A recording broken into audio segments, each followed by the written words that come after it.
please welcome Mr. Zach.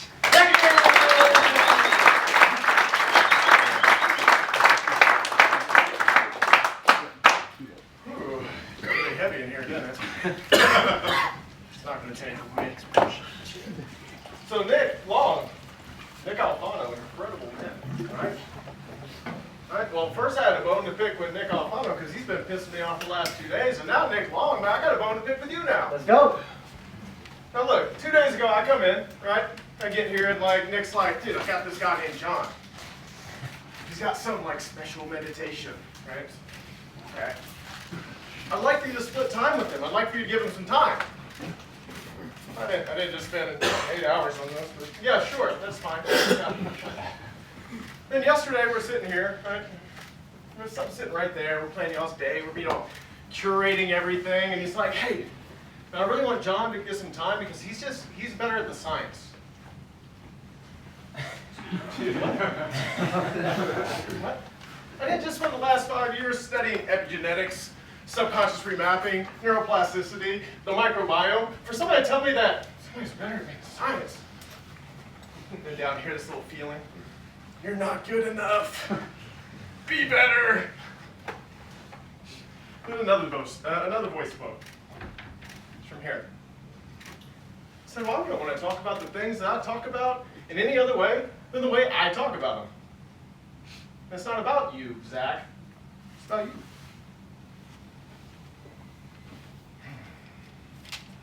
It's called emotional alchemy. The ability to take an emotion such as inadequacy and turn it into purpose. It's also emotional intelligence. Now I'll tell you right now, if you learn to master emotional intelligence, you will always act in the way that you intend to act every day. The man that you see in the future that you think you're reaching for comes right back in to the present. You are that. Another thing is that fear loses its power over you. Question for you guys, how do you give fear power? Procrastinate.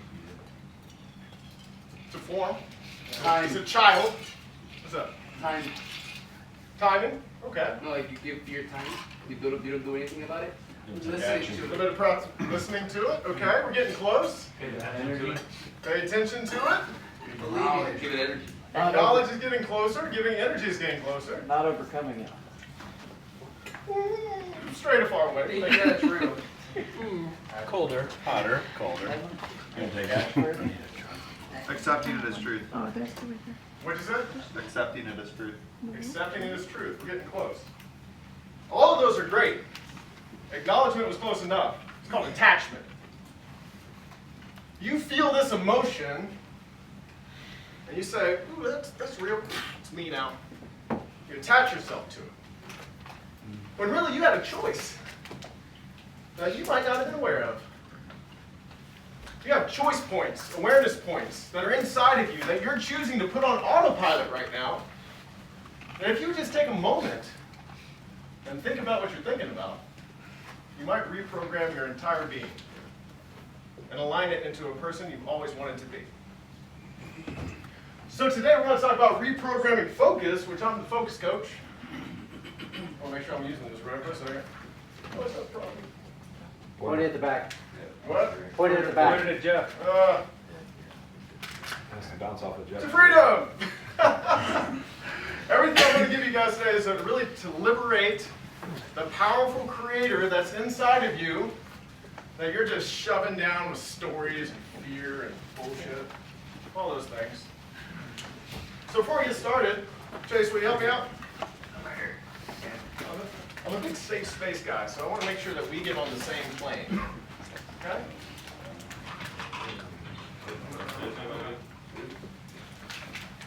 Oh, that's happening. Chase. Thank you, buddy. Man of white. Van White, can I get an A? All right, so we're going to define freedom together. So just kind of throw it out. What is freedom to you? Word vomit. It's okay. Choices. Let's go. Choices is freedom. Peace. Peace. Being cost. What? Cost. Being cost instead of effect. Being cause. Okay.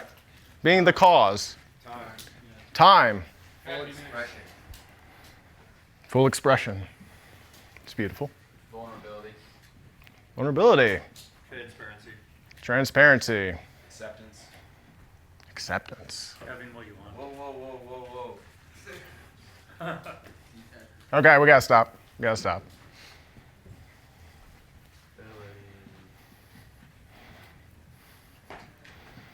Acceptance. Acceptance. I got detachment, which is nice. Ability to make your own choices. Yeah, we got choice. It's great. Yep. Abundance.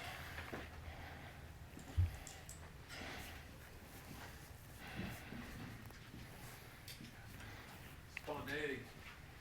Spontaneity. I would put that, we can put it up there. I'd put that under choice as well, though. The ability to say, oh, I don't know, I can do this, or I don't have to do this. No spontaneity, so we're going with choice. Yeah, cool. Get it on there. Transparency. Transparency. Okay, so question for you guys. You're looking at these words on this board. How many of you guys are living this? Wah, wah. You know what I mean? I want you guys, we're going to keep this up here. It's just going to stay here with us, right? Because we're going to actually go through a lot of these today. You guys hit the nail on the head for a lot of these today. And not only that, I'm not just going to talk some like woo-woo shit up here, which is what Nick likes to say, I'm woo-woo. I'm actually going to make you very aware of not only what you're doing that's limiting you, but also how you can liberate yourself from these limitations. Sound good? All right, last one. Let's go make some agreements. So safe space. First of all, safe space creation is this. I see you guys as equals. I speak one language, you speak another language. You have expertise in your area. I'm sure if I sat in front of you, you could teach me so many different things about your industry that would blow my mind. I just happen to know something, right? Just equals. So how can we agree to be, not only tonight here, but for the rest of the event? How do you guys want to be together right now? Do some of these show up in the same way? Is there anything you want to add to this? Absence of permission. Absence of permission. You're asking no one for any. You can make the choice freely. There is no. No permission needed. No permission needed. That's literally the. Gotcha. Yes, that's absence of permission. Thank you. Just a way. Come back up, all right. Oh, okay. Thanks, Chase. Yeah, sure. Just to what? No permission for what, though? It's Just to be yourself? everything. Everything. Expression for everything, right? Every version of. It's beautiful. Yeah.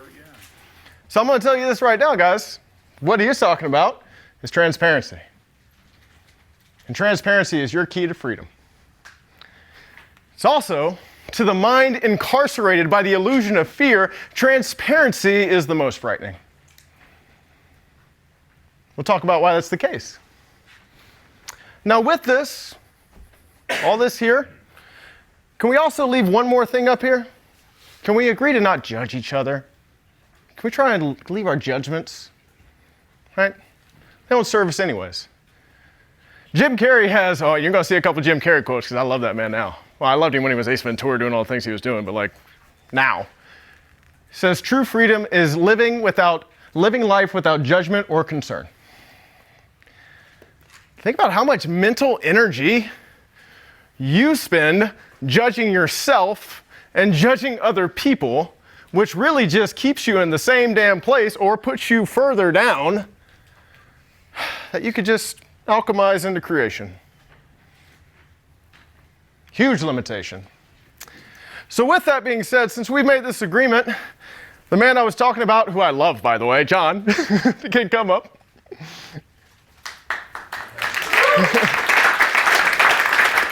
And we're going to demonstrate something for you. Now again, this is an invitation. If you'd like to do this, you can deepen and open up something inside of you.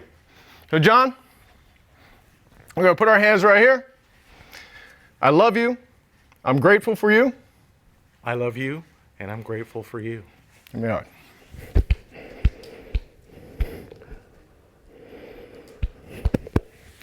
Okay. Y'all's turn. Who wants to go? Again, it's only an invitation. For those that raise your hand, stand up. Find a partner.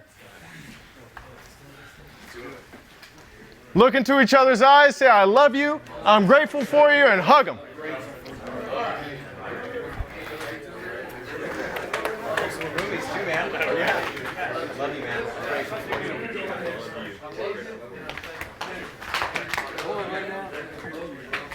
Oh. Whew.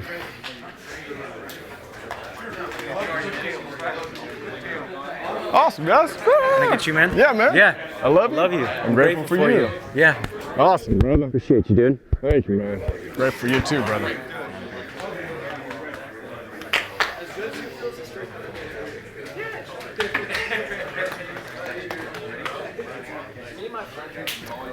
All right, guys, take a seat. I love you. I'm grateful for you, brother. For you too, man. I just wanted to fucking hug you, bro. That's it. Oh, man. Yeah, brother. I'll send you a picture of that shield, by the way. I saw it and I forgot. All right, guys, I don't want to stop the love. We're just on a time crunch. Once you get a chance, sit down. Settle down, man. The love's still going on.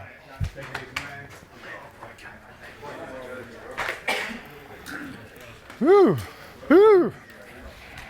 Love it. So we've had a lot of show of hands type of thing. How many of y'all were uncomfortable? Like, how many were uncomfortable? Be honest. Isn't that weird? Isn't it weird that the thing you want the most in life you're uncomfortable receiving? So let's talk about the power of the emotions, because that's what we're going to do today. It's going to get a little bit uncomfortable in here. Power of emotions. You know, guys, want to know what the 3 most powerful emotions, the most transformative emotions that are up there are? Love is one. Joy. What? Joy. No, it's not joy. Acceptance. It's not acceptance. Pride and anger. Not pride and anger. Anger. Okay. Shame. Oh, fear. Guilt. Guilt. There we go. Anger. Isn't it funny how we do not want to actually admit that? It's like y'all started up high and went down, it's like all this down here. Shame and guilt, that doesn't exist. I'm going to show you guys how you literally can stop living with shame and guilt, because you're living with it every single day. You don't want to. That's why you don't look at it. But it's present. And I promise you, it's causing you so much havoc and chaos in your life right now. And by the way, I'm always speaking to myself through you. I've learned how to do something, and I do it the best I can, but I'm not perfect at it. So emotions are great because they always stimulate action. Every single emotion. It doesn't matter what it is. Even if you're afraid, you're going to sit on the couch. I don't want to do anything. By the way, story of when I invested into Nick's Long's mentorship, I wasn't, my business was making I think we made $200,000 the previous year, $75,000. I came to an event, I sat down, my other mentor, Yahya Bakar, he was like, hey man, you should really go to this thing. And I sat in the room and I was like, man, I had these chills and just this feeling. I was like, I should be here. I just go into the office with Nick and the nice fancy office he's talked about, and I sit down with him and he's like, hey man, you want to do this? I was like, I do want to do this. I go home, I shook the man's hand, I said I was going to do it. I go home, I sit on the couch for 3 hours. What did I do? I told this man I'm going to give him $75,000. I don't have shit. I did it. My business doubled since then. It's going to double again this year. I'm going to make 7 figures. It's about these type of containers that give you permission to maybe receive something. Love is just an energy, right? How many of you guys feel like you have some money issues, right? Scarcity mode, remember that? Mm-hmm. Money is just love. So you're blocking yourself from love. You're blocking yourself from money. But you want those things. a good question to ask is why? That's a question that we might be able to unravel together tonight if you'd like, if you feel safe enough, or maybe in the future. So the pathway to freedom that I have here, guys, is there are 5 keys. Courage, acceptance, transparency, responsibility, and I should have did only one thing, trust. Write them down. We're going to break down each one of these. And you guys hit a lot of these. Acceptance, transparency, courage isn't up there though. Responsibility, trust.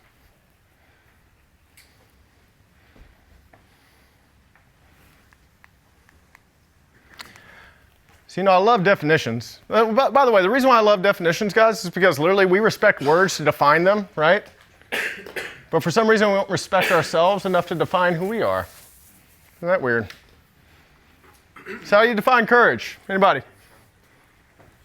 Taking action despite fear. He's been in the program for a little bit, hasn't he? I love it, Elisha. Thank you. Taking action despite fear. Anybody know the acronym for fear that's real popular too? False evidence appearing real? Isn't it funny how we can acknowledge these things and be like, oh, it's not real, but then like, why are you choosing fear every day? It's pretty easy, right? Let me simplify this. If I put love here and fear here, what do you guys choose? Love. Then why are you choosing fear every single fucking day? Programmed. Yeah. Something we got to get over. It doesn't happen alone, I promise you that. I'll show you what isolation does to you. The web of fear. The distorted web of fear. Look at this thing. So this is fear, and then this is all the children of fear.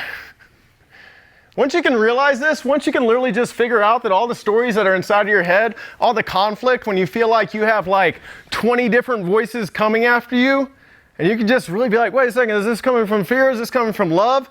Oh, I align with love? All that is bullshit. Fear, inadequacy, insecurity, confusion, indifference, self-doubt, pride, manipulation, dishonesty, anxiety, shame, anger. And then from those emotions, limiting story after limiting story after limiting story. Ego is a tricky fucking thing. Which, by the way, did you guys like my ego act in the beginning? Because that's what it was. That was my ego. Right? You don't have to react by what your ego and what your mind tells you to. Just because an emotion is uncomfortable doesn't mean that you have to get angry about it and defensive. It makes you appear, well, you think you appear strong, but you really just look like a dumbass. Weak, out of control.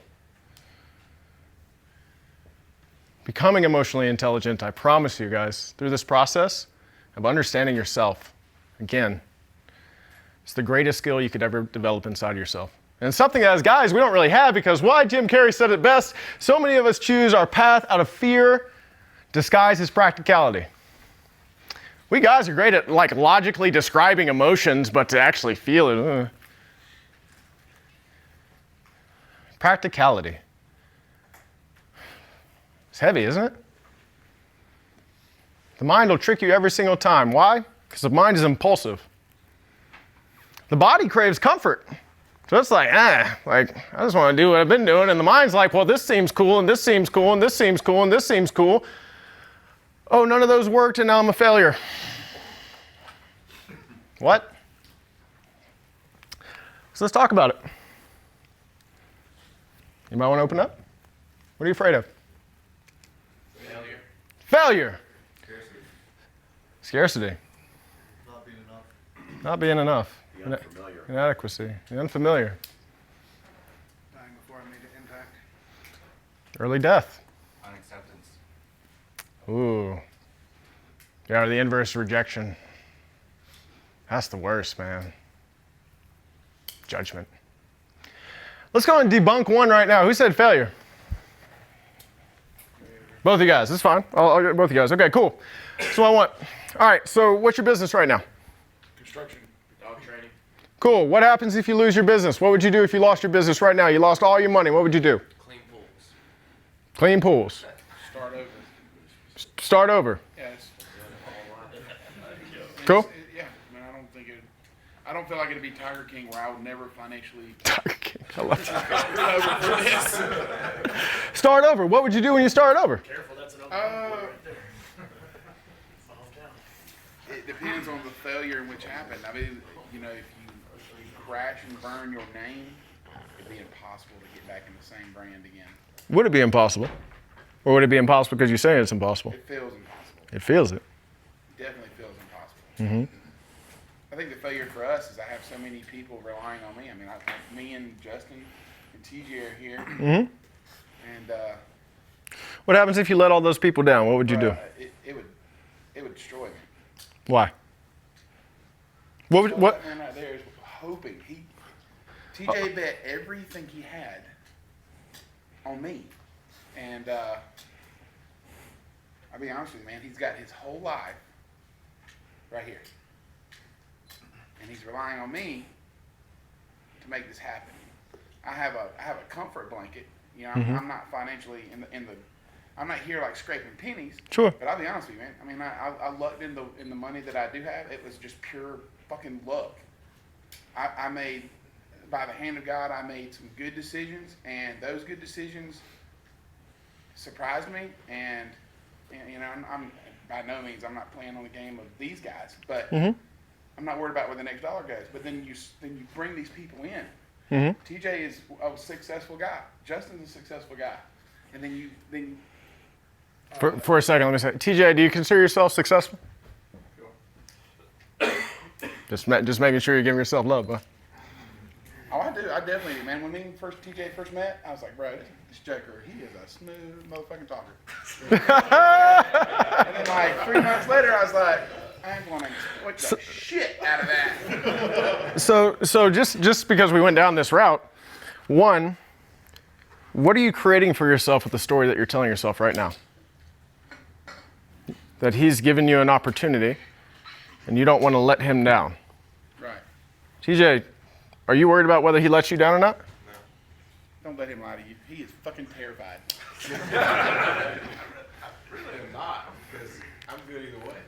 Like, I mean, we're all hoping for something like this to be awesome, but it's like, you know what I'm saying? Yeah. Like, I've built and burned too, like, you know what I mean? Fucking so many times. I think we're searching for something. Oh, for sure, bro. We're all in the That's why same you're boat. here. Us three are in the same boat. And we have the tools at hand to make something super cool, super profitable. Mm-hmm. But bro, I feel like I think Nick Alfonso made the analogy about our business. We got our business off the ground, and it's kind of like the Challenger shuttle. Bro, we are pointed to the moon. Yeah. But I'm at the steering wheel, and I'm looking back at TJ, and I'm like, bro, this bitch has got a death wobble. Like, and then I bring on Justin, and I'm like, bro, you're the mechanic. Fix it. Whatever's going on. But you're not broken, bro. We're not broken, but I mean, we What I'm getting into is that all these things, like that as a wobble, these are stories, these are stories, these are stories. It's only going to be solid when you believe it's solid. You're making this reality happen by saying these things. And I'm not trying to tell you that like you can just instantly not do that. I'm just trying to tell you that if you do some intentional work, you can start changing the way you think about this. Now you need the experience. You need the experience together to prove to you, but don't limit yourself by fearing that you can't. The experience is the only thing that will teach you. We'll talk about that. Now diving down into that, as we were doing the fear of failure, the reason why failure is an illusion, like all fear, is because what? It's not love. It's made up. Attach yourself to it. How many guys are you going to fucking quit? Anybody? Y'all quitters? shit. Then why are you afraid of failing? It's the only way you fail. You can take everything from me. I already know what my purpose is. I'll just fucking try and do it again. Keep doing it again. Keep doing it again. I'll sit on the side of a fucking street corner and preach if I had to. Like, it is what it is. So fear is an illusion because it's based off of personal bias. Personal bias. The fact that my fiance is afraid of spiders and I'm not makes that fucking not real. Right there. There's people that are afraid of rain, by the way. You guys, I never saw this before. Somebody's afraid of rain. I watched like some show and this woman, and then I thought it was just a show, right? But this woman's like running out and she like stops, like the rain's like going down on her. She like cripples in fear. And I looked this up and it's like something phobia. I'm like, oh my God. It's not, because it's not an absolute truth. An absolute truth is something we can all agree on, like love. Absolute truth. Fear is what you create in your own mind, or rather, a miscreation. It's not real. So, the origin of you guys' suffering is perception, or rather, it is misperception. This is why. How many of you guys can look out at somebody, at something that somebody else is doing, or hear stories about what they're doing? You're like, oh man, that's awesome that it's working for you. I just don't think that's going to work for me. You ever did that? All right. You ever sat down in your chair and literally like thought about like something that you were going to do, and then just talked yourself out of doing that thing? You ever have an event that you're going to go to? You probably do it. You guys, a lot of new guys are probably doing this. Literally, you signed up for this thing, you got the fucking flight, you got the hotel, everything's set up for you, right? And then the day before, you're like, do I really need to go? Am I really going to get something out of it? Well, you're here, now you know. But there was 2 guys that didn't show up. They got locked in their stories. And they said, no, I know I'm not going to get anything out of it. You don't know shit. Perception is not knowledge. Knowledge only comes through experience. It's the only way. You ever see Identity Loop? It's the identity loop, guys. You have a perception, whether you admit it or not. I'm not worthy of success. This perception makes you subconsciously waste time on your phone. Maybe you got 4 hours of screen time a day. I don't know. I used to have that much. Ugh, that was scary. And so you don't learn anything. And so it reinforces your fucking perception that I'm not worthy. What could you have done with the 4 hours? Anything. You have to start becoming aware of the perception of the stories in your mind, because this loop has to be broken. And a lot of coaches, I'm not banging on them, but it is a way of doing this, want to take the action and say, oh, okay, you're addicted to porn? Cool, we're just going to stop the porn. But what happens? Well, I still feel like I'm not worthy. So maybe I'll start drinking. Maybe I'll start doing drugs. Maybe I'll waste time on my phone. Because we haven't fixed the story. We're just fixing the action. It's a hard thing to actually look at this, because we want the easy way out. The fucking ego wants the easy way out, but it's not ever easy. I love this analogy. Some of the guys have been here, they already know it. For the new guys, here we go. This is what the ego wants. The ego wants to sit down at a poker table, know your cards, and know everybody else's cards. You would win over and over and over again. You might make trillions of dollars. Eventually, people aren't going to play with you anyways. You're going to be alone. But to what end? You would lose interest. There's no challenge. So what the ego wants you to do. It wants to be easy. No, you don't. You want it to be challenging. You want it to be hard, because on the other side of challenge is fulfillment. Every time. So why, when a challenge faces you, do you get frustrated with it? Why is that the case? Oh man, this again? What the fuck? So you should be like, yeah, please, more challenges. Because more challenges equals more experience. And more experience gives you more knowledge. I want to show you guys something. I like this. Just a little visual. I'm a big matrix guy, and like my program is called the Red Pill, so like the Red Pill is an experience. Here is a guy that isn't here today, thinking that this wasn't going to help him. And he's doing that consistently, limiting himself with all these little fearful stories about how it's not going to go. And then over 6 months' time, that man has this many experiences and he's still fucking confused. This guy over here is like, hey man, shit, I don't know anything. I'm just going to like let this inner guide, I call it the inner guidance system, by the way. You call it the Holy Spirit or God within you or the intuition or inner voice, whatever you want to call it. Inner guidance system is what I use. It's non-threatening and describes what it's doing. So that guy's in tune with this navigation. It's like, yeah, sure, I'll try that. I'll try that. I'll try that. And in 6 months' time, he has, I don't know, quadrupled or centupled, whatever you want to say, the experience. He's like, I just learned a lot. He's not afraid to fail. He just wants to experience.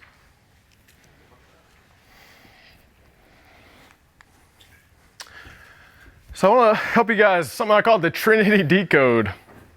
I want to help you guys really understand the mind, the body, and the spirit and their proper place.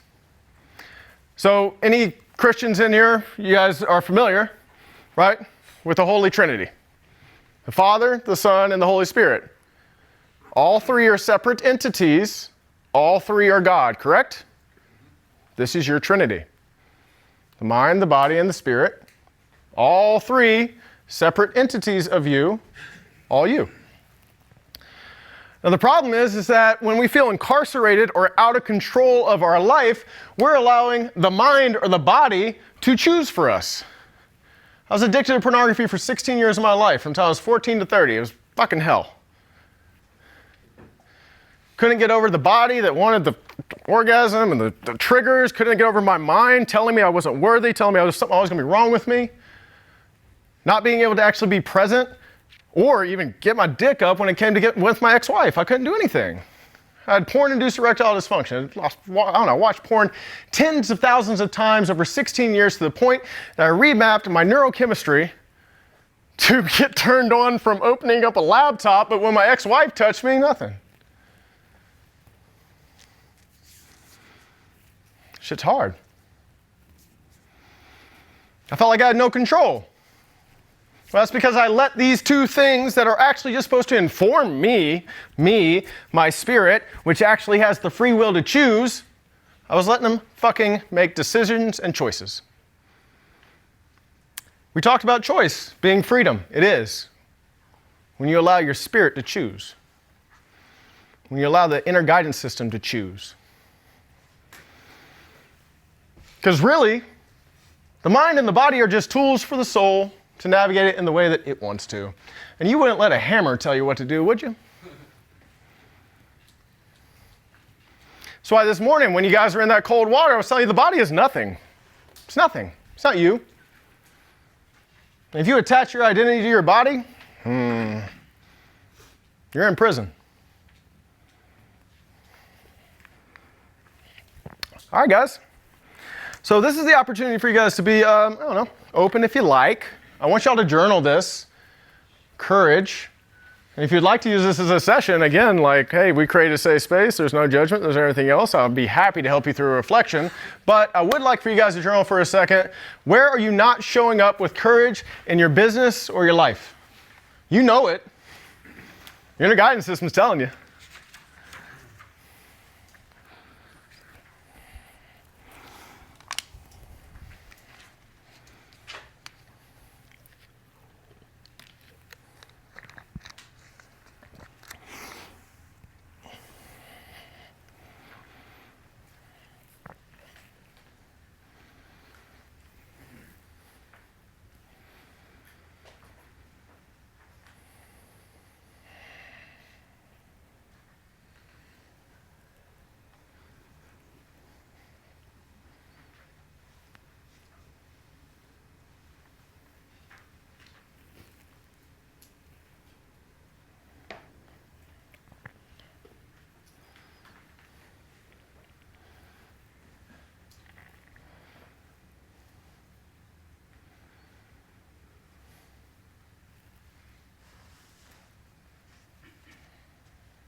I could probably take a couple of shares if anybody feels called. If you don't, totally okay.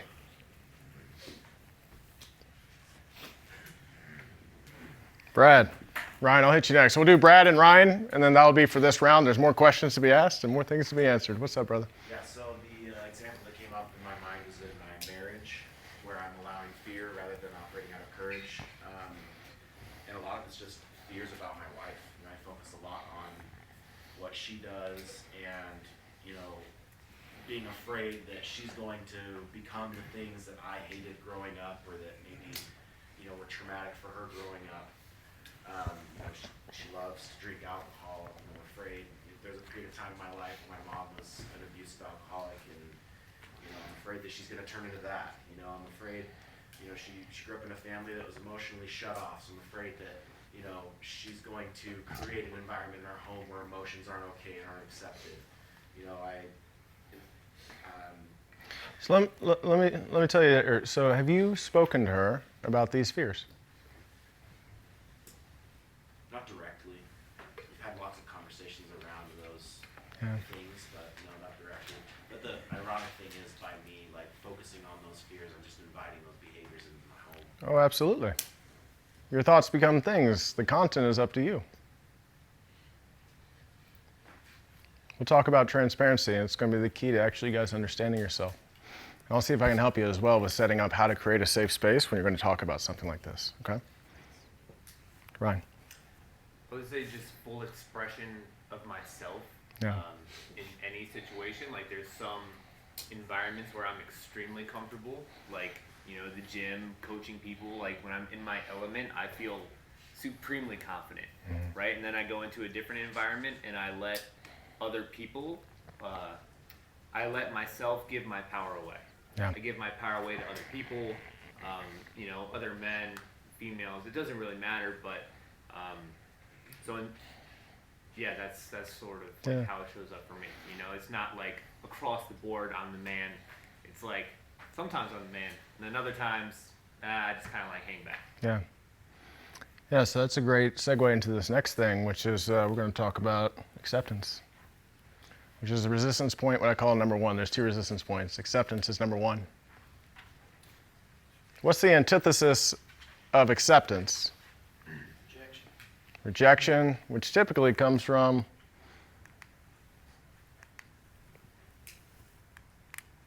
I don't like this clicker. Judgment. Ryan, you're literally judging yourself internally. And judging yourself and limiting yourself from actually showing up authentically, right? In your own expression. You know why you judge yourselves, guys?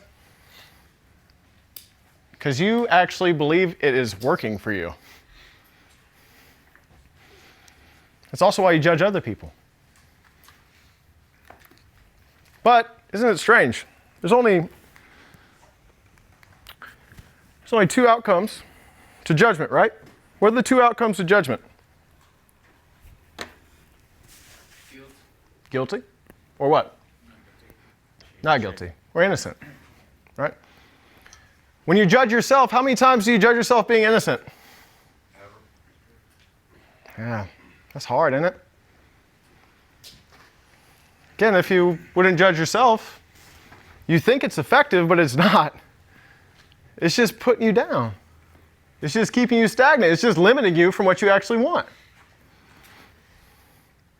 Now, what's interesting is that when we judge others, it's just a projection of judging ourselves because of the misperception of inequality. When the truth is that we're all equal. And we're all of equal value, and that value is infinite. Every single one of you. I'm talking to guys in a sense where I'm helping them with the porn addiction, and we get to the point where it's the offer. The thing that actually gets them to buy after all their pain and everything else that comes through is well, how much is your soul worth? If you're met with that truth, you would know that it's worth everything. There is no value. It is an infinite value. So what we do is when we're comparing ourselves to somebody else, maybe you see some guy in your industry that you're like, dude's killing it. I can really see that. But man, he probably stepped on some people's toes and he's fucking driving a BMW. He probably just rented that car. What are you doing? You're trying to take away from that man's success because you feel like shit about yourself and you're judging that person to try to bring you down because you see a misperception of inequality.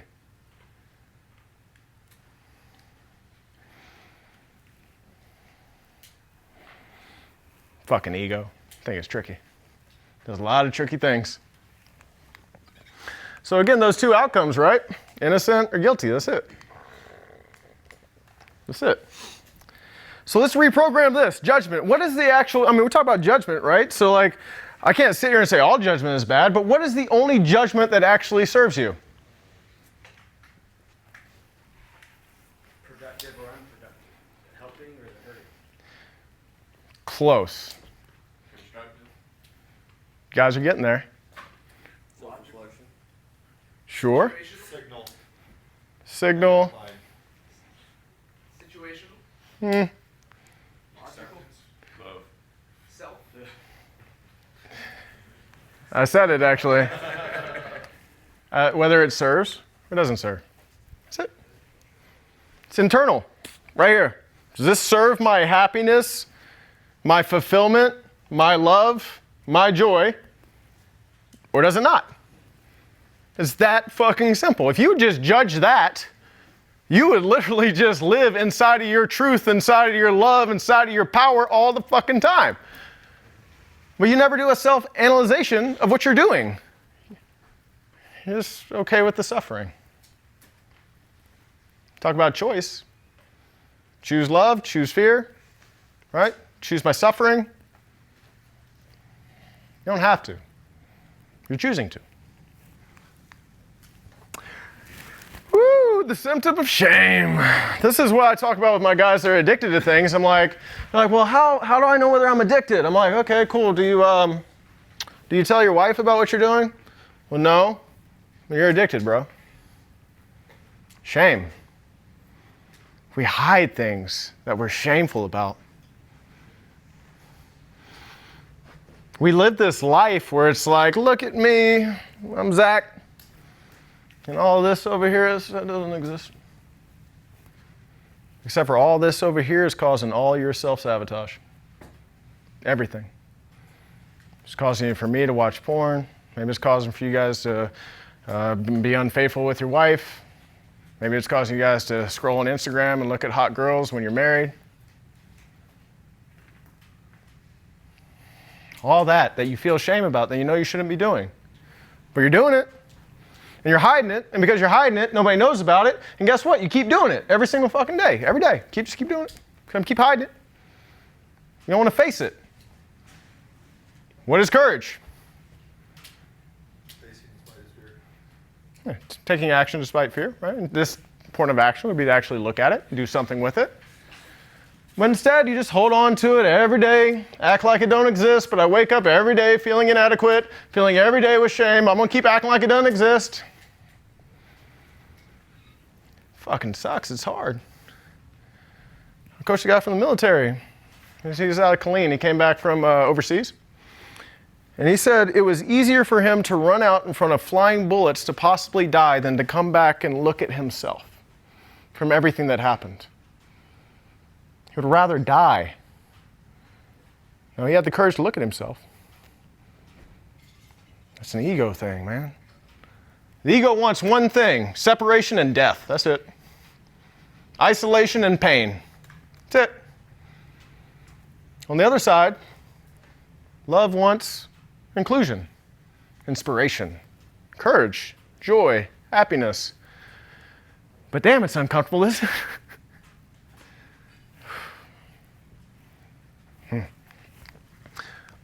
Oh, here we go. So I want you guys to check this out.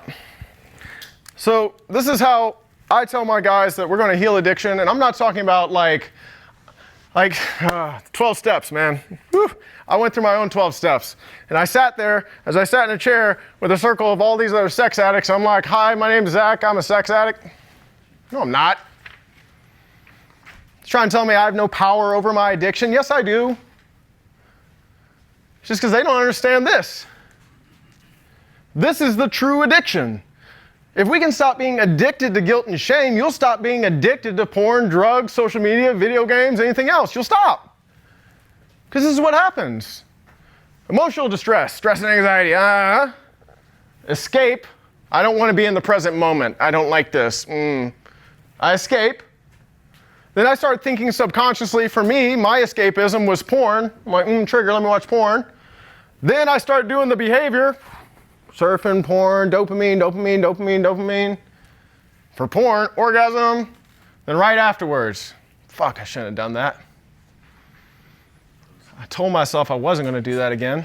Did it again. Then I bring that right back to the present moment. And now my stress and my anxiety compounds over time. How many guys are looking at this graph and kind of recognizing your life as a pattern? Just escaping, right? Again, it doesn't have to be porn, right? Sometimes we just escape to social media or video games, whatever it is, but we just don't want to be present. And the power is in the present. Again, I love cliches because everybody's like, yeah, that's right. Yep, definitely a thing to do, but fucking do it then, damn. What's preventing us? Our own stories. So let's actually start to reprogram shame.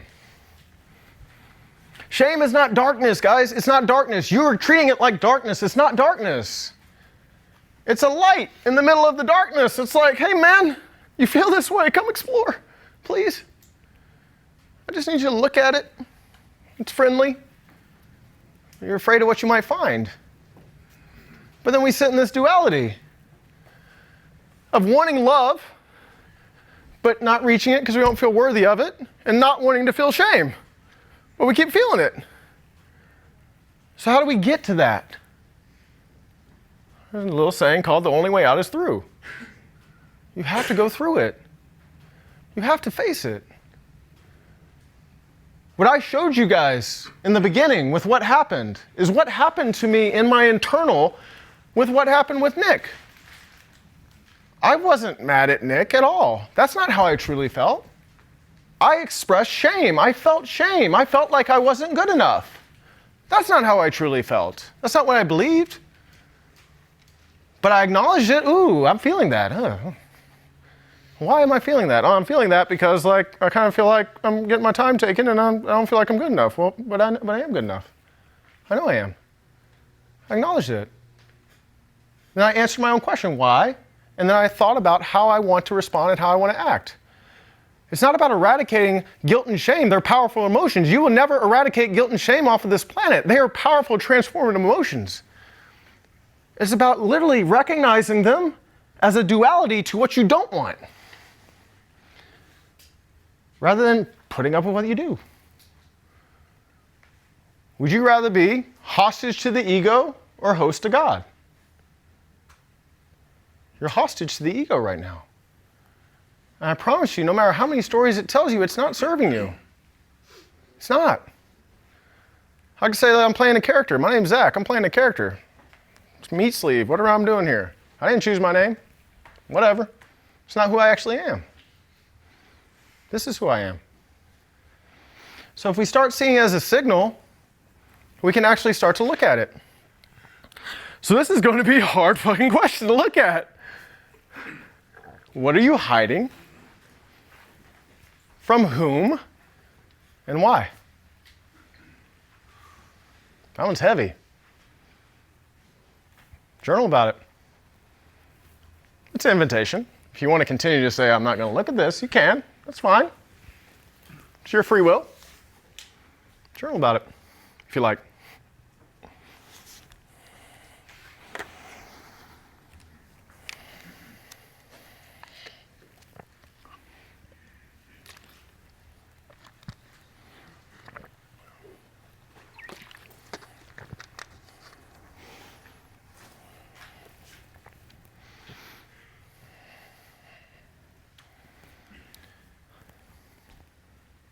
Give you guys an example while you're writing. As I was hiding something from my fiance. From porn addiction, I have a lot of different things, a lot of different traumas that comes up, right? And my fiance is really intuitive, and she was like, hey, I don't know, I just kind of feel like something you're hiding something, but do you know what that is? I was like, I don't know. I'll find out. Literally after she said that, 4 hours later, I was like, oh, that's what I'm hiding. I was planning sex, taking to see Alice a couple of hours before, right? And that's left over from trauma. I've had sex plenty of times, by the way, without having to use a pill. That's how I healed from it. Then that little story started creeping back in. And I told her, I was like, I realized what it is. I told her what it is. I was like, I do feel shame. And the only reason I feel shame is because I haven't been telling you. Whether I use it or not now is actually a choice I can look at. Do I actually need it? Am I doing something? And now I have the support from my partner who says, babe, well, just so that you know, if it ends up not working, like, I still love you. I'm totally okay. That's fine. Oh, thank God, 'cause I was fucking afraid, man. All these expectations I have to work right all the time. Like, oh my God. Right? Something that happens when you watch porn all the time too. It's like working all the time. Like, hey, let's get real. How many of you guys have failed at having sex once? You're gonna get an erection. Awesome. See? What's most personal is most universal. You think it's not, but it is. It's okay. We don't have to be perfect. Right? So, but after I said that to her, and then I got the support from her, and then we had sex last week, and I didn't use anything. I have a question. Is that Yeah, brother. the first time or the second time? What are you talking Like about? in one night? Oh, whenever. You talking about having sex? Yeah. Anytime. All right. I've done it. Well, yeah. Yeah, it happens, right? I mean, especially after you go, it's like, oh, okay. But I was addicted to porn like my entire like sex prowess times, 20 to 30, when like I'm supposed to be having sex with all these women, and I'm not a bad looking guy. Like I know what I look like, and all my boys were like, oh, I'm banging all these women, and I'm like, yeah, I am too. And secretly, I'm like, fuck, man, no, I'm not. What's wrong with me? Why can't I do these things? I was hiding it. And I hid it for, again, 16 years. Would anybody like to share?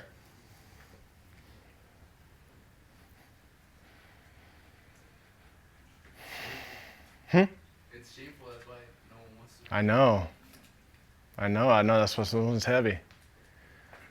So beautiful. Coaches know about this one. Noah, love you, brother. Hiding from my wife that I've been having panic attacks. And I think because in my mind, for some reason, it made me weak. Like I'm not supposed to be afraid, you know. Yeah, I think that's what it is. It was. Yeah. But, you know, I've come to the realization that we're all the same thing, just trapped in meat vehicles. Bumping around, judging each other. It doesn't matter. But I was hiding that out of fear from being judged. And in turn, I was locked in this cage of my own judgment. And my wife probably doesn't give a shit. She probably knows. She knows everything. Yeah. She's got the white witchcraft, you know? Yeah. They just know. So, yeah, I created this whole narrative and story around my own fears and judgments of myself that nobody else gives a shit about. I know that.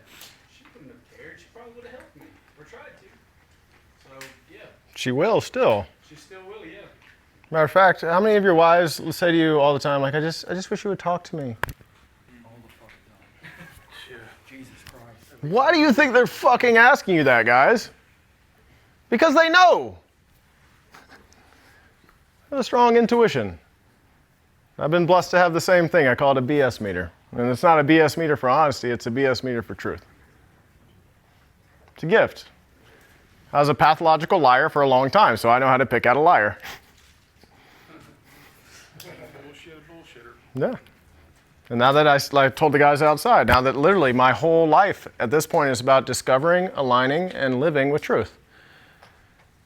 And I can see the duality. But what I see, guys, is when somebody's lying to me or somebody's going through pain or judging themselves, I don't see you guys as being weak. I see it as a call for help. You want to get angry? You want to lash out at me? Okay. I'm here for you when you need it. The truth is hard.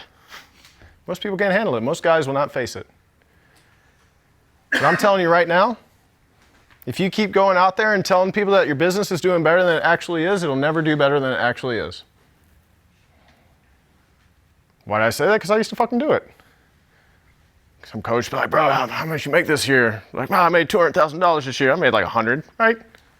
Posturing, peacocking. I never started making the money I wanted to make until I actually sat in the truth that this was how much money I was making. So refreshing, though. I think this applies to more than addictions. Like for instance, like a year ago, maybe a year and a half ago, I was making some crazy business deals, and my wife had no clue that I was moving like $300-400 grand at a time. And bro, I was terrified. Mm-hmm. Kind of like the Cialis thing. I was terrified if she ever finds out. You know, my wife has no, I don't share finances with her. Mm-hmm. And I guess that's a problem, but because that queen speech today, she takes care of our kids and runs the house. And Do you feel like she's insecure around you? hell yeah. Well, that's why. Hell yeah, I think for sure. I mean, we've had speeches where I'm like, hey, you got to slow down your spending. Like, you spent like $5,000 this week. And in her mind, she's like, what's wrong? But, in reality, I'm like, hey, that's a lot of money. First of all, we ain't rolling in dough. But I'll be honest with you, man. I've struggled with this shame part of it where I was like, I skimped by, very quickly and got out of the situation I was in. But it could have gone south super fast. And even like to this day, I don't think I'd ever tell her. I don't think I could have the manpower to look at her and go, babe, I bet everything we had, and you had no clue. If you want help setting up a safe space on how to say that to her, I'll help you. And you can stop holding on to it, because your insecurities are ultimately your enemies. Ultimately, everything you're insecure about is something that you judge as being lesser than or not good.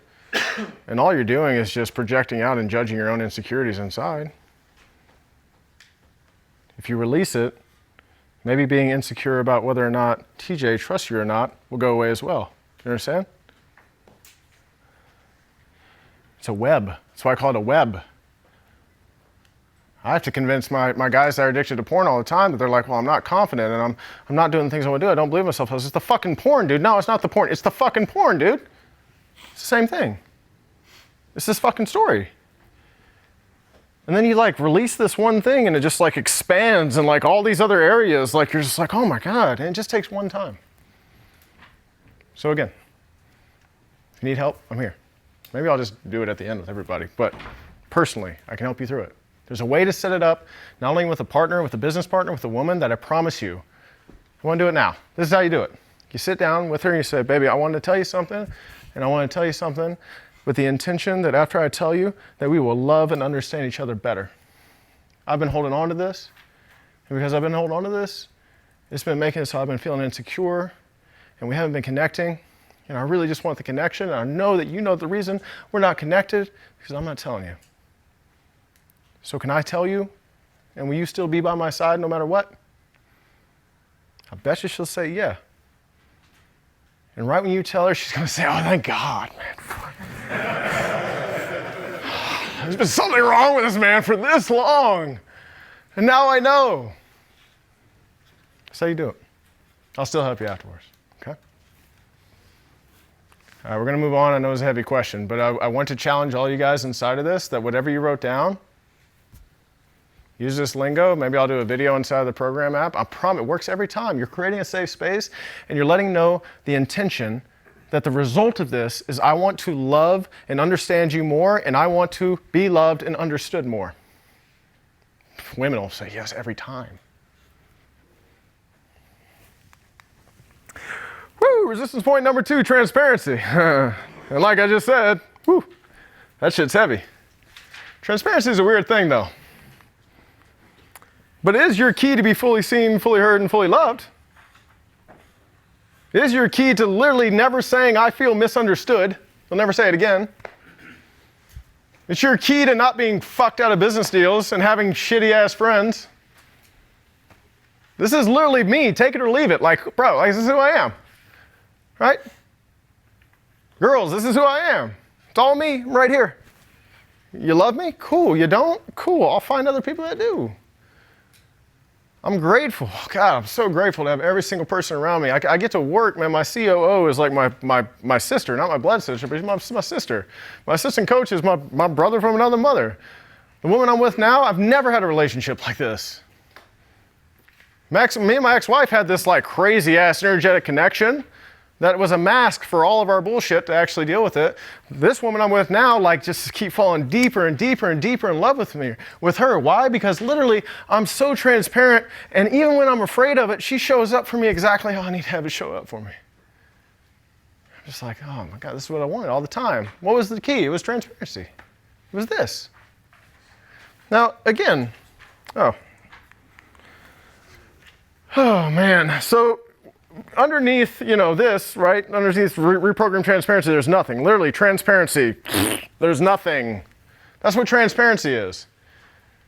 But fear makes an illusion to make it seem like there's a wall. Fear of judgment.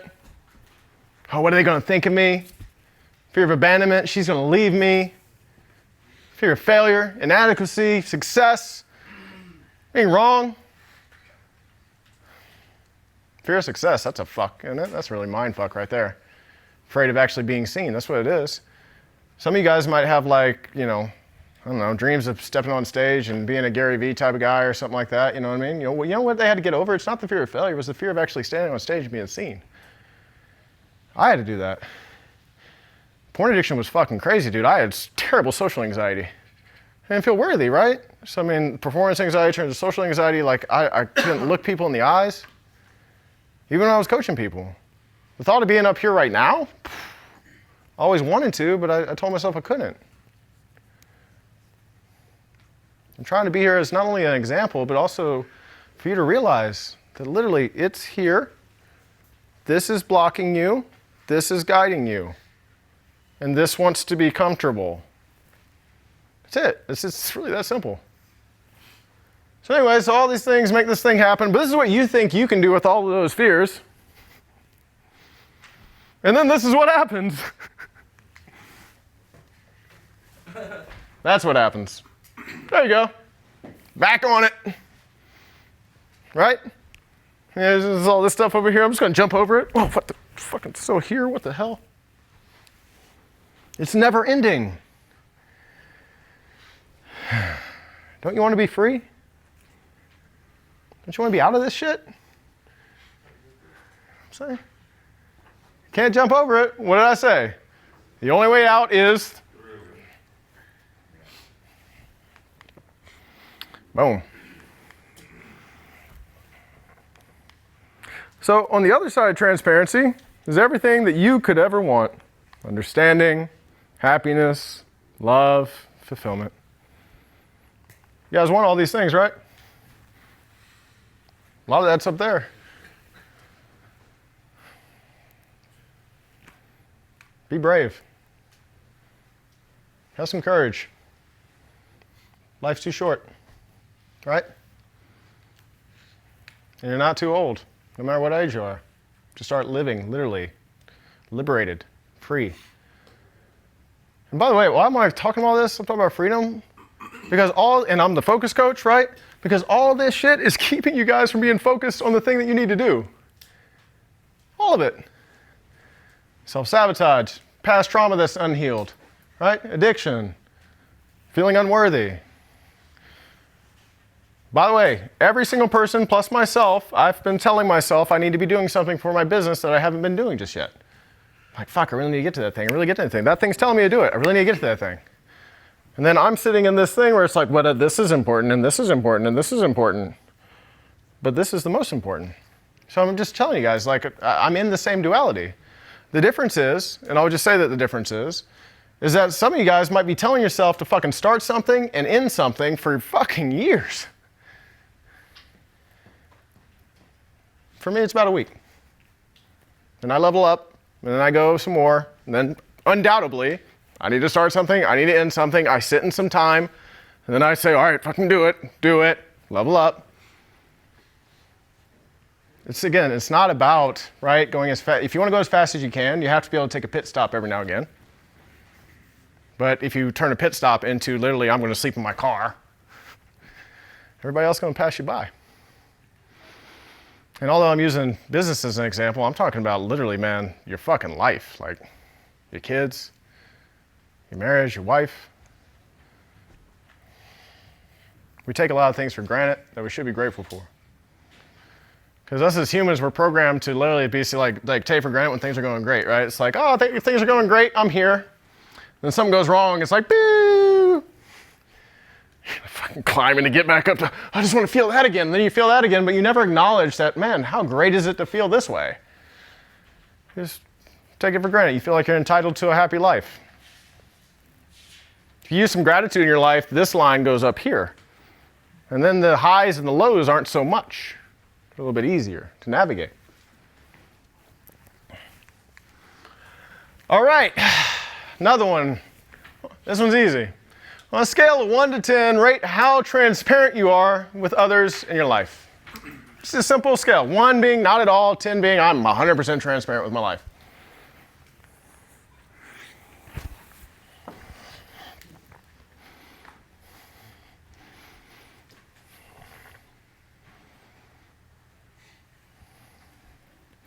This one's pretty easy.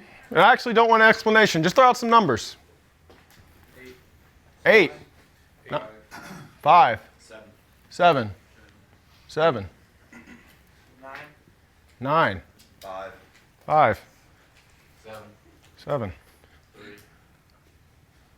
A lot of these numbers are matching the percentages that we had earlier about how well you're operating, isn't it? Yeah. About 50%, isn't that funny? Transparency in this 50%? Told you it was your key to freedom. Starting to zero in on little areas in your mind to actually start directing your development. One of the things with self-help and personal development is it's so fucking broad. Do this, do this, do this. Then you're like, well, where do I start? Like, this seems cool, this seems cool, I'll try this, I'll read this book, I'll do this. It's individualized. It's your story. All right, pathway freedom number 4, responsibility. Oh, I love this one. What does this mean to you guys, responsibility? Ownership. Ownership. Doesn't have to be your fault, but you can still take responsibility. I like that our sessions are going somewhere. Love you, dude. Anything else? Commitment. Commitment? I always like the word devotion, just so you know. There's commitment, there's devotion. There's respect, there's honor. Some of these words, they really hold a lot of weight. And just a simple reframe goes from your mind to your heart. And when it comes from here, it's fucking invincible, man.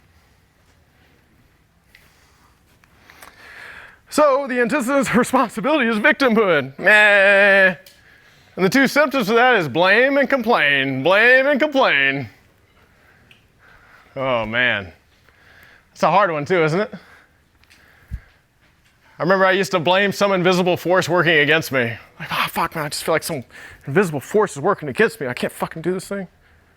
Except for that invisible force was visibly me.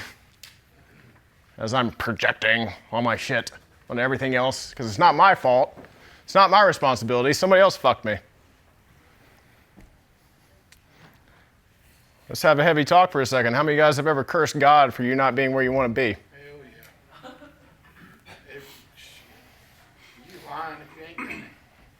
Again, I've done it. That's why I'm here with you. Again, what's most personal is most universal, guys. And everything I'm talking about, I know is hidden. Right? When God is only of love and all he is here to do is to see his children grow in love. But it's your fault. Yeah, there's something that we'll do in prayer that actually a victim mindset can show up in prayer all the time. Where we'll say, oh, God, please give me patience. I need to be patient, give me patience. And the next day we get to a red light, we hit the red light, we're like, fuck, man, behind. I didn't eat this red light today. God's like, there's your opportunity to be patient, man. What's up? You asked for it, I'm giving you an experience right now. Remember, experience is the only true knowledge, right? There's your experience. When you're asking God for a certain attribute, he's happy to oblige with all the different experiences that are going to allow you to practice that to become that. All of them. Start recognizing it as such.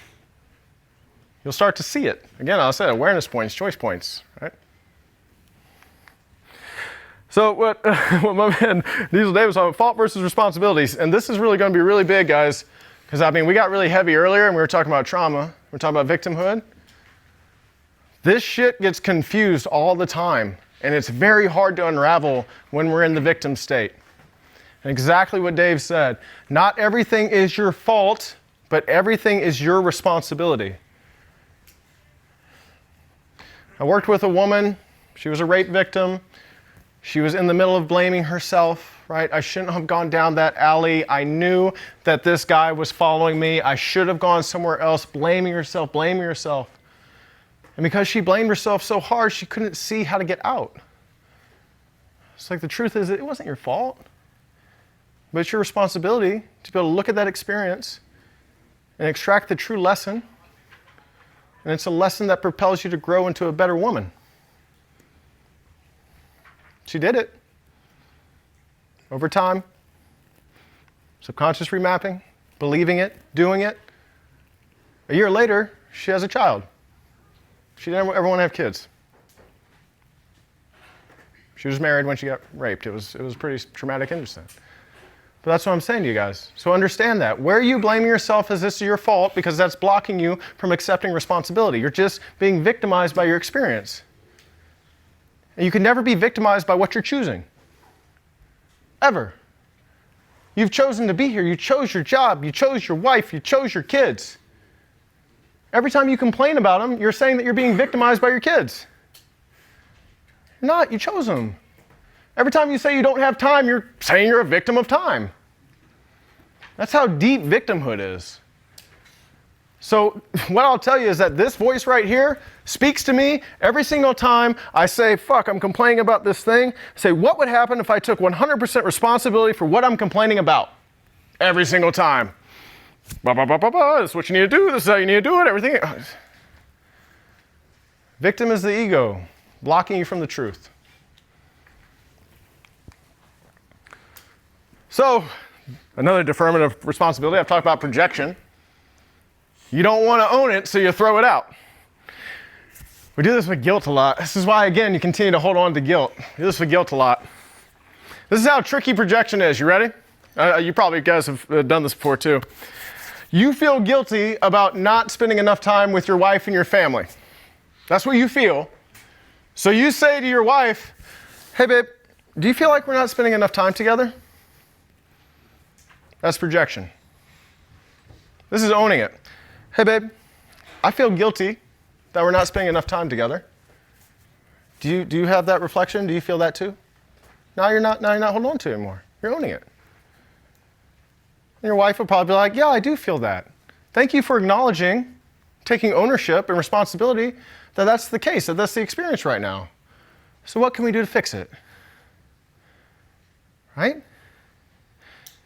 Because once you do this, hey, babe, do you feel like we're not spending enough time together? What does she say? You're damn right we're not spending enough time together. Fuck, man. You come home, say you're tired, go watch TV. Do I even get a kiss anymore? All because you're holding on to guilt. Insecurities do the same thing, too. You're insecure about something, so again, remember, projection, judging other people to try and balance the scales of inequality because you feel like shit about yourself, so you're going to judge somebody else for not being as good. Same thing. A lack of responsibility.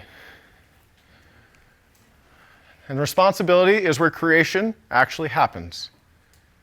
When you own it, you create. When you project, you deflect, you blame, you complain, and you sit in the same fucking spot you've been in. How many of you guys right now are complaining about something you've been complaining about for I don't know how fucking long? Yeah? Anybody? Yeah. Okay. Question. Right now, what would happen if you took 100% responsibility for what you're complaining about? You would stop complaining about it because you'd find a solution.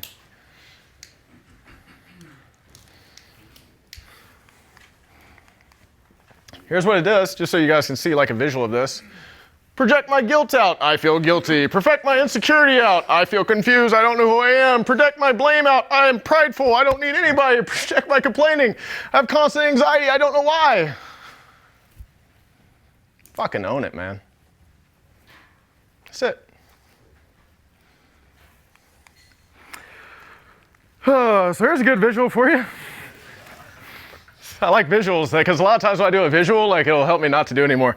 So just imagine that every time you're projecting, you're shitting in your hand and you're throwing it on their face. Because you're not owning your shit. You're throwing your shit on somebody else. That's exactly what it is. Now take a higher perspective of the world and just imagine everybody throwing shit on everybody else's face. Because that's what's happening. There's a lot of projection. Why am I talking about responsibility? Because it's fucking rare. But so it is to be an entrepreneur. And so it is to be a successful entrepreneur. And the difference is responsibility. truly. And being aware of that and owning it. Question. Answer in your journal. What do you continue complaining about or blaming others for?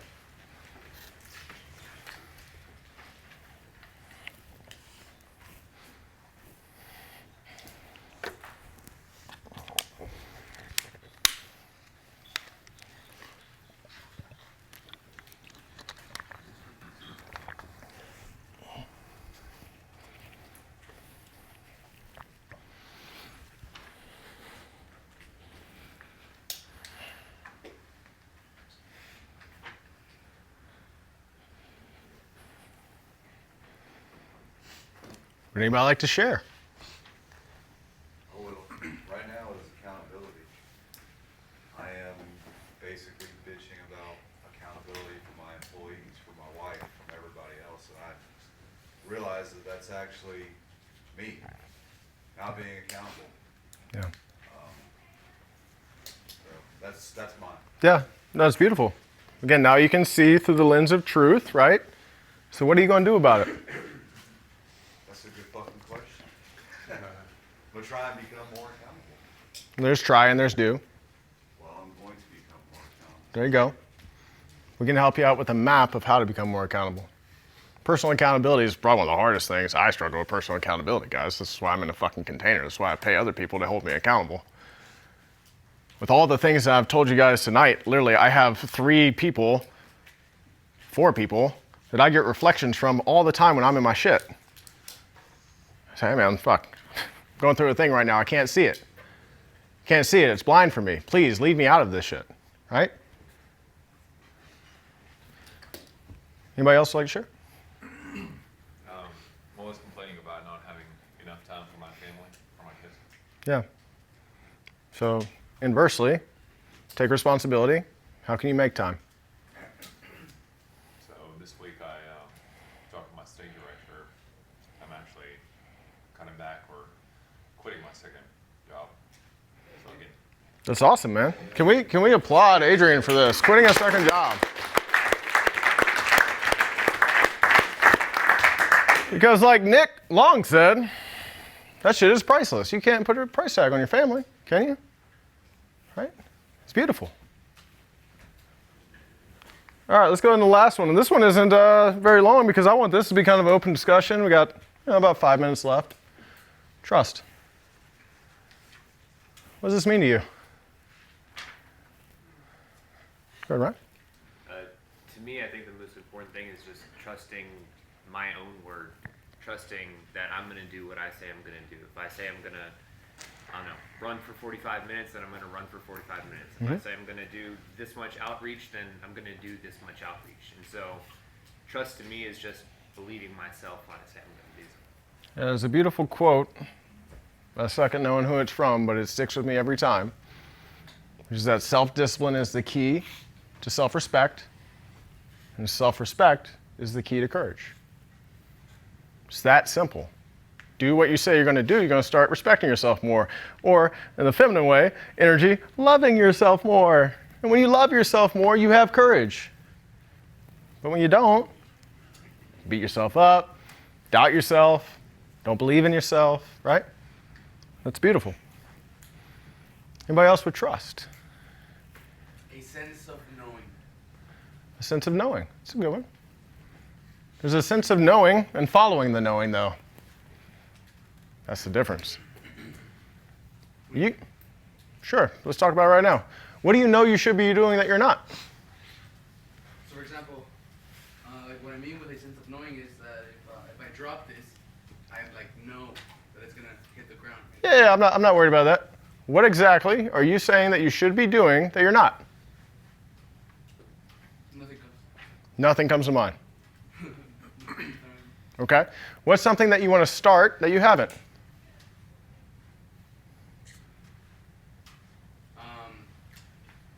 Yeah. So actually, so like my wife's love language is gifts. Uh-huh. And I don't give her enough gifts. Okay. So what's lacking? Taking responsibility. There's that. There's also that you would trust yourself to take responsibility. You understand? It's a difference. Because right now you're not doing it, which says that when there's not responsibility, that's why all these are together. But also there's a lack of trust in yourself to be able to do it. Because if you trust yourself to do it, you would just do it. Right? Okay? And guess what? She might be feeling a little bit untrustworthy of you. There's these energies, there's these frequencies, there's these feelings that sometimes are uncomfortable. You don't really understand how to describe them. You don't have the words. And we as guys, again, are really bad about describing what we were feeling at a time. Ask your wife. Be transparent. Talk to her. Open up with her. You will discover so much not only about her, but also about yourself. Because she's just reflecting back to you. Again, she just wants to know.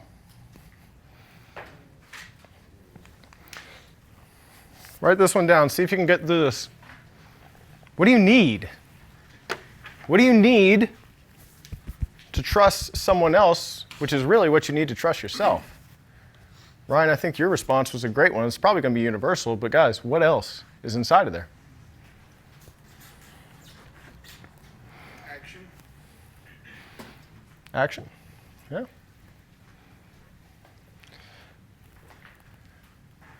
There are two attributes or characteristics that go along with trust, which actually make trust complete. So you can call this the trinity of trust if you want to. Trust equals patience. Patience comes from grace. If you're impatient, you don't trust yourself. You don't. Impatience is literally you saying that I don't trust that this thing is going to happen, or I don't trust myself that I'll be able to do this, so I have to do it as fast as I can. And if I don't do it as fast as I can, and it doesn't happen as fast as it's going to happen, I feel bad about myself because I didn't do it as fast as I said I was going to do it, and now I'm in this fucking spiral the entire time. Patience, and then the realization for yourself to give yourself grace. That you weren't born with all the answers, even though you think you might have been. That you haven't had all the experiences that you need to have to mold yourself, right, into the person that you really want to be. Give yourself some grace, guys. You're fucking human. Not only are you human, but you're men. You have wife, you have kids, you have responsibility, you have pressure. You want to build something big. All you do, fucking beat yourself up for not being good enough.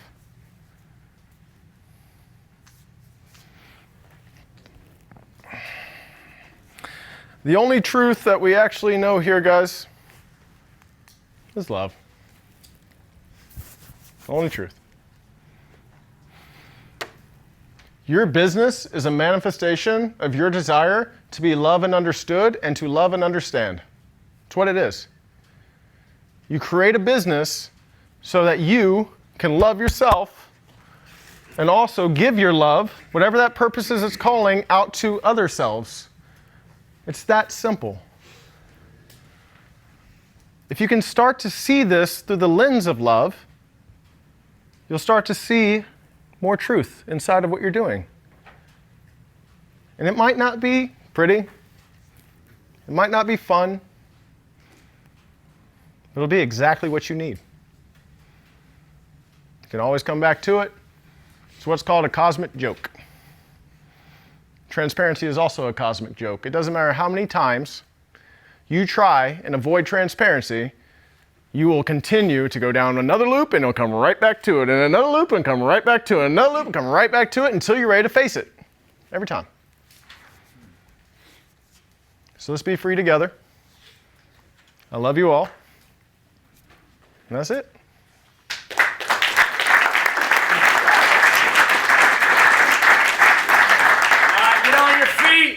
Let's celebrate this guy like we know how. Come on, get him in the middle. Oh, yeah. Right. What can I do? I want a chair. Get up on a chair. Hey. Then you get to eat. Let's see that banging on the table.